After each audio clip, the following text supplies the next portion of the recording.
की चार दीवारी में बने दरवाजे से बबली जैसे ही घर के भीतर दाखिल हुई तो उसे मालती के कमरे से किसी पुरुष की आवाज सुनाई दी, जबकि उसके ससुर पंचमलाल उस समय नहीं थे।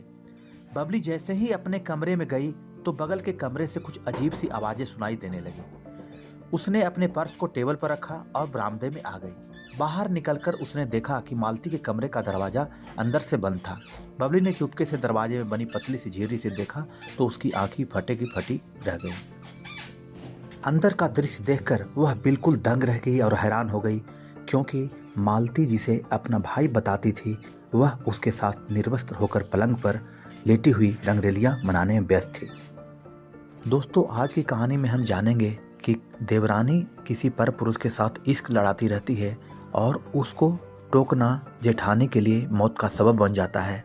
वह सारी कहानी में मैं आपको बताऊंगा। उससे पहले हमेशा की तरह यदि आप हमारे चैनल पर पहली बार आए हैं तो हमारे चैनल को सब्सक्राइब कर लें और यदि वीडियो अच्छी लगे तो ज़रूर ही लाइक करें। तो चलिए कहानी को शुरू करते हैं। जबलपुर से करीब 20 किलोमीटर दूर एक छोटा सा कस्बाई शहर है बरेला। वहीं 40 साल की दीपा मेहरा उर्फ बबली अपने 20 साल की बेटी निशा के साथ रहती थी। बरेला के पास के ही गांव टेम्भर भीटा में बबली का मायका था। हाल में ही वहां के रहने वाले संदीप झारिया से निशा का रिश्ता तय हुआ था। यानी कि दोस्तों, जो बबली रहती है उसकी बेटी 20 साल की जो निशा है उसका शादी संदीप झारिया नाम के व्यक्ति से तय हुई थी। मार्च 2022 में दोनों की शादी होने वाली थी। शादी तय होने के बाद संदीप और निशा के बीच मोबाइल पर बातचीत होती रहती है। जैसा कि दोस्तों होता है कि जब आजकल किसी लड़का और लड़की की शादी तय हो जाती है तो वे एक दूसरे का नंबर ले लेते हैं और आपस में वो लोग बातचीत करते रहते हैं। वैसे ही संदीप और निशा के बीच में भी मोबाइल पर बातचीत होने लगी थी, जबकि शादी उनकी मार्च 2022 में होने वाली थी। संदीप से बात करते हुए निशा ने बाहर बरामदे में किसी के आने की आहट सुनी।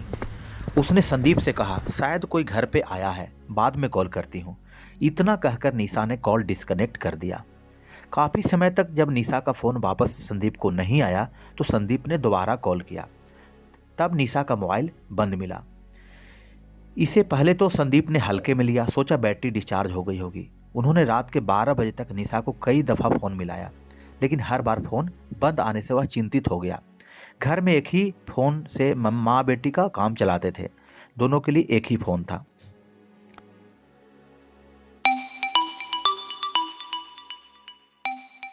अगले रोज संदीप की नींद बबली के पिता चंद्रभान के कॉल की घंटी से टूटी। उन्होंने निशा को फ़ोन नहीं लगने की बात कही। साथ ही पूछा कि क्या उनकी निशा से कल रात बात हुई थी। यानी कि जो निशा के पिताजी रहते हैं चंद्रभान सिंह, वो कॉल करते हैं अपने होने वाले दामाद से, संदीप से, कि क्या आपकी निशा से बातचीत हुई थी, क्योंकि कल से उसका फ़ोन नहीं लग रहा है। संदीप को चंद्रभान की बात सुनकर बीती रात निशा का फ़ोन स्विच ऑफ होने का ध्यान आया। चंद्रभान टेम्बर भीटा गांव में ही रहते थे, जो बरेला से महज 5 किलोमीटर की दूरी पर था। निशा का फ़ोन स्विच ऑफ आने पर वह काफ़ी चिंतित हो गए। अपने छोटे भाई के बेटे आशीष को बरेला चलने के लिए कहा। कुछ मिनट में ही दोनों बरेला पहुंच गए। जिस घर में बबली निशा के साथ रहती थी वहां ताला लगा हुआ था। उसी घर के सटे दूसरे मकान में बबली की देवरानी मालती रहती थी। चंद्रभान और आशीष जानते थे कि काफी समय से बबली और मालती के बीच बोलचाल बंद है। फिर भी तसल्ली के लिए उन्होंने मालती के घर का दरवाजा खटखटाया। भीतर से ही, कौन है, क्या है, सवालों में रुखी सी आवाज आई। चंद्रभान ने तेज आवाज में बोलते हुए निशा के बारे में पूछा। चंद्रभान की आवाज सुनकर मालती ने वहीं से बोल दिया, उसे दोनों के बारे में कुछ मालूम नहीं है। उसके बाद चंद्रभान और आशीष ने आसपास के दूसरे लोगों से भी पूछताछ की। अधिकतर पड़ोसियों ने बताया कि बबली और निशा बीती रात 8-9 बजे घर में ही देखे गए थे। कमरे से टीवी की आवाजें भी आ रही थी, मगर उनके कहीं जाने के बारे में किसी को जानकारी नहीं थी।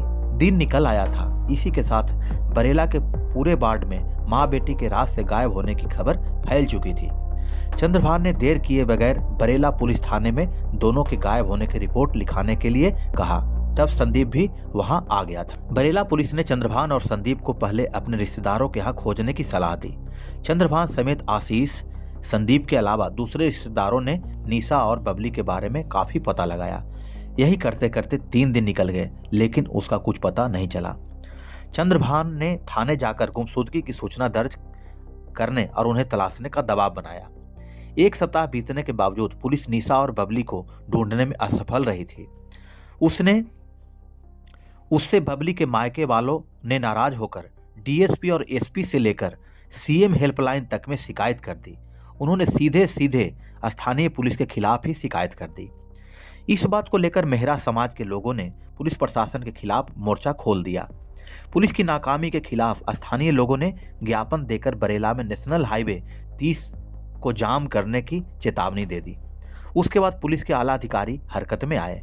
बरेला थाने में टीआई के नहीं होने की वजह से एआई मुनेश लाल कोल के पास पुलिस थाने की जिम्मेदारी थी। मामले को गंभीरता को देखते हुए जबलपुर एसपी सिद्धार्थ बहुगुणा ने बरेला पुलिस थाने की कमान तेज तर्रार डीएसपी अपूर्वा किलेदार को सौंप दी। अपूर्वा किलेदार ने क्राइम ब्रांच और बरेला पुलिस के साथ मामले की तफ्तीश नए सिरे से शुरू कर दी। उन्होंने तहकीकात की शुरुआत बबली और निशा के घर से ही की। इस सिलसिले में 2 अक्टूबर 2021 को डीएसपी ने बरेला थाना स्टाफ और फॉरेंसिक टीम के साथ घर पहुंचकर कमरे का ताला खुलवाया। कमरा पूरी तरह से व्यवस्थित था। किचन में खराब हो चुके खाने की दुर्गंध आ रही थी। फॉरेंसिक टीम ने किचन में रखे खाने को देखा। वहां पका हुआ खाना पड़ा था। यह देखकर सभी इस बात से हैरान हो गए थे कि आखिर दोनों बगैर खाना खाए अचानक कहां चले गए। बबली के चचेरे भाई आशीष ने पुलिस को एक राज की बात बताई। उन्होंने कहा कि जिस दिन वह मालती से बबली और निशा के बारे में पूछने गए थे, तब मालती की बेटी ने उन्हें बताया था कि रात में संजू चाचा के साथ 2 लड़के आए थे। यह जानकारी पुलिस को एक महत्वपूर्ण कड़ी लगी। डीएसपी ने तत्काल सवाल किया, संजू कौन है? उन्हें मालूम हुआ कि इसका जवाब मालती ही दे सकती है। फिर क्या था? जांच की सुई मालती की ओर घूम गई। इस बारे में सीधे मालती से पूछताछ करने के बजाय पहले पास पड़ोस के लोगों से संजू के बारे में पता किया गया, जिसका पूरा नाम संजू श्रीपाल था। वह दूसरी जगह का था, लेकिन हमेशा इस मोहल्ले में आता जाता रहता था। अधिकतर लोगों ने संजू के बारे में दबी जुबान से बताया कि मालती संजू के साथ अवैध संबंध थे। वह उसी से मिलने मोहल्ले में आता था। इस जानकारी के बाद पुलिस टीम मालती के पास जा पहुंची। पुलिस ने यह भी जानकारी लेने की कोशिश की कि करीबी रिश्तेदार होकर भी उनकी आपस में क्यों नहीं बनती थी। मालती ने भोली बनते हुए इतना भर कहा कि उनके विचार और व्यवहार पसंद नहीं थे, इसलिए उनसे बोलचाल बंद थी। संजू के बारे में पूछने पर मालती ने बताया कि वह उसके पति का दोस्त है। पति चूंकि कामकाज के सिलसिले में हमेशा बाहर रहते हैं और ससुर काफी बूढ़े हैं, इसलिए संजू उसके पति के कहने पर परिवार का ध्यान रखता है। पुलिस के लिए मालती से हुई पूछताछ महत्वपूर्ण साबित हुई। उसी दौरान पुलिस टीम ने साइबर टीम की मदद से संजू और मालती के मोबाइल फोन की कॉल डिटेल निकलवा ली। पता चला कि पिछले 4 दिनों में दोनों के बीच में घंटों बातचीत हुई थी। मुखबिर ने पुलिस को सूचना दी कि संजू अपने साथियों के साथ 3 अक्टूबर को मालती के घर गया था। डीएसपी अपूर्वा किलेदार ने सादे कपड़ों में एक महिला कांस्टेबल को मालती के घर तब भेजा जब वह घर पर नहीं थी। उसने मालती की बड़ी बेटी से पूछताछ की। उससे पुलिस को चौंकाने वाली जानकारी हाथ लगी। मालती की बेटी ने बताया कि 27 सितंबर की रात उसके घर संजू चाचा के साथ 2 लड़के आए थे। मम्मी ने हमें खाना खिलाकर जल्दी सुला दिया था, लेकिन संजू चाचा और दोनों लड़के देर रात तक घर पर ही थे। सुबह सोकर उठने के बाद मैंने देखा कि बड़ी मम्मी बबली के घर पर ताला लगा था। मैंने सोचा बड़ी मम्मी निशा दीदी को लेकर अपने नाना जी के घर पर गई होंगी। लापता माँ बेटी के बारे में पुलिस को कई तरह की जानकारियां मिल गई थी, जिससे केंद्र में संजू और मालती ही थे। पुलिस को पूरा भरोसा हो गया था कि बबली और निशा को गायब करने में संजू और मालती का ही हाथ रहा होगा। पुलिस ने संदेह के आधार पर संजू और मालती को पूछताछ के लिए 4 अक्टूबर को सुबह 11 बजे थाने बुलाया। उन्हें घंटों थाने में बैठाकर रखा। उस दौरान उनकी बेचैनी, घबराहट वाली गतिविधियों पर नजर रखी गई। धीरे धीरे उन पर पुलिस की सख्ती बढ़ती चली गई। अकस्मात मालती के मुंह से निकल पड़ा, माँ बेटी जिंदा होंगे तभी मिलेंगे ना। मालती के यह कहते ही जांच टीम और सख्त हो गई। सीधे सवाल किया, किस दुश्मनी के चलते तुमने दोनों को मरवा दिया? पुलिस की सख्ती के आगे संजू भी टूट गया। उसने बबली और निशा की हत्या कर लाश अपने गांव महगावा में कैनाल के किनारे दफनाने की बात कबूल कर ली। पुलिस पूछताछ में इस दोहरे हत्याकांड की जो कहानी सामने आई वह दिल दहलाने वाली थी। मध्य प्रदेश के जिला जबलपुर के बरेला कस्बा की भगत सिंह कॉलोनी में रहने वाली 40 साल की दीपा मेहरा उर्फ बबली नगर के आंगनवाड़ी केंद्र में कार्यकर्ता के पद पर तैनात थी। उसकी शादी सन 2000 में बरेला निवासी पंचम लाल के बड़े बेटे नरेश मेहरा से हुई थी। अगले साल 2001 में निशा के जन्म के कुछ ही महीने के बाद पति नरेश की एक दुर्घटना में मौत हो गई थी। पंचम लाल का छोटा बेटा सुरेश राजमिस्त्री का काम करता था। उसकी शादी मालती के साथ हुई थी। उसके बाद उसने अपनी अलग गृहस्थी बसा ली थी। अपनी बेटी के भविष्य के सपने संजोए बबली अपने जीवन की गाड़ी खींच रही थी।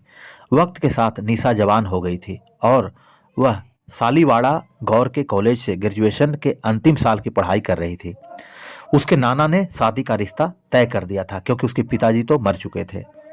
मालती गठीले बदन की खूबसूरत औरत थी। पंचम लाल के मकान में एक बड़ा दालान अर्थात बरामदा था। उसी से जुड़े 4 कमरे थे। दो दो कमरे के 2 हिस्से में दोनों परिवार रहने लगे। बबली की देवरानी मालती का पति सुरेश अक्सर काम के सिलसिले में मंडला जिले में रहता था। महीनों तक अपने घर नहीं आता था।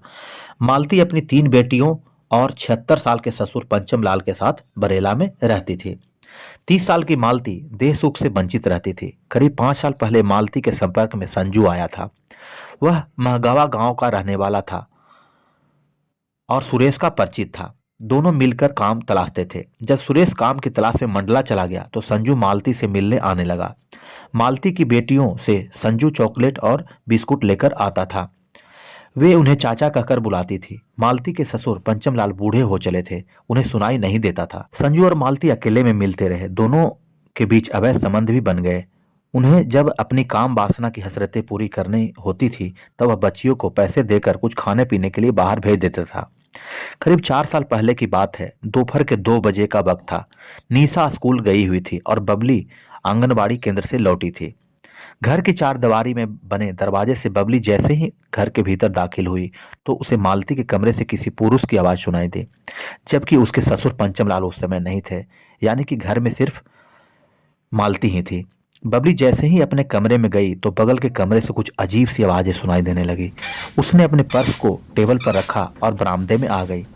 बाहर निकलकर उसने देखा कि मालती के कमरे का दरवाजा अंदर से बंद था।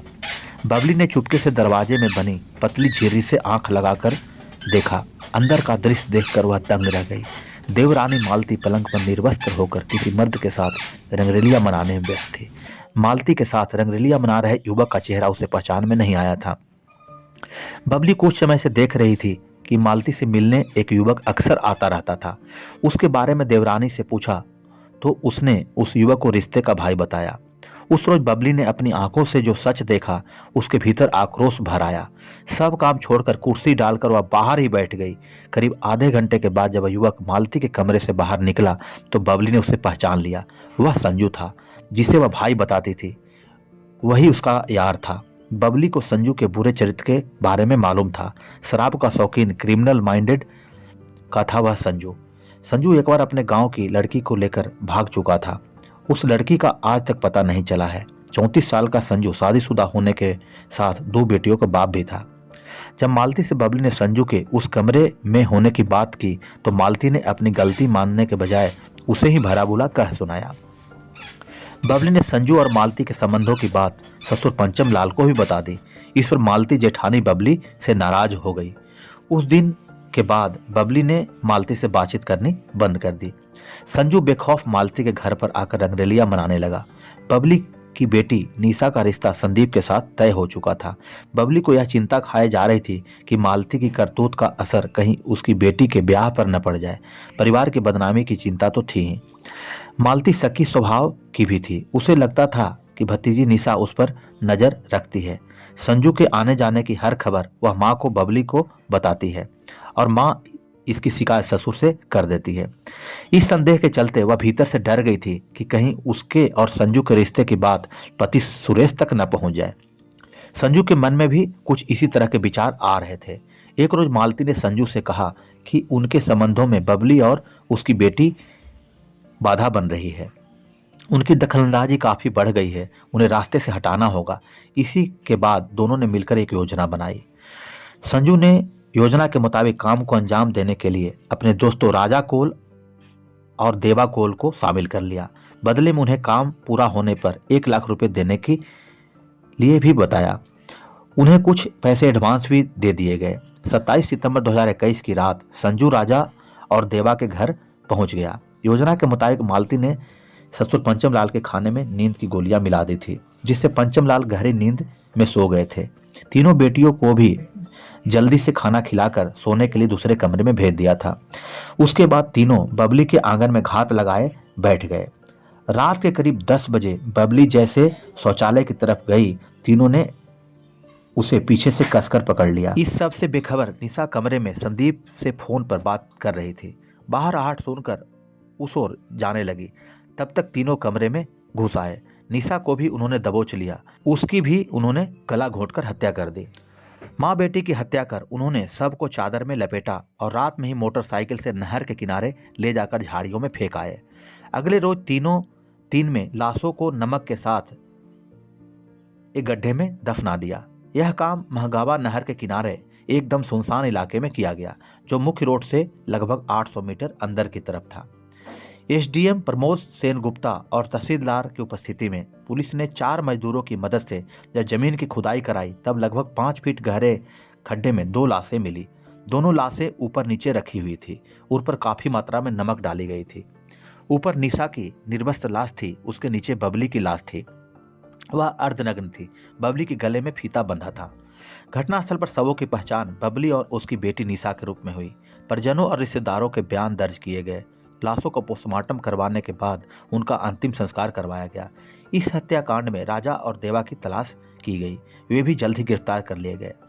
हत्या के आरोपियों को गिरफ्तार करने और मां बेटी मर्डर केस का पर्दाफाश करने में महत्वपूर्ण भूमिका निभाने वाले पुलिसकर्मियों की एसपी सिद्धार्थ बहुगुणा ने सराहना की। पुलिस गिरफ्तार में आए आरोपी संजय श्रीपाल, उसकी प्रेमिका मालती मेहरा, राजा कोल और देवा ठाकुर को भारतीय दंड की विधान की संहिता 450, 302, 201, 34 और SC एक्ट के तहत जबलपुर कोर्ट में पेश किया गया, जहां से कोर्ट के आदेश पर सभी को जबलपुर से सेंट्रल जेल भेज दिया गया।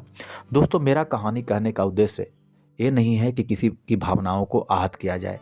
मेरा कहानी कहने का उद्देश्य यही है कि समाज में हो रही आपराधिक गतिविधियों से आपको सजग करना है। दोस्तों, यदि आपको कहानी अच्छी लगी हो तो वीडियो को लाइक करें और हमारे चैनल पर पहली बार आए हैं तो सब्सक्राइब कर हमें ज़रूर सपोर्ट करें। तो मिलते हैं अगले एपिसोड में। तब तक के लिए सजग रहें, सुरक्षित रहें। धन्यवाद।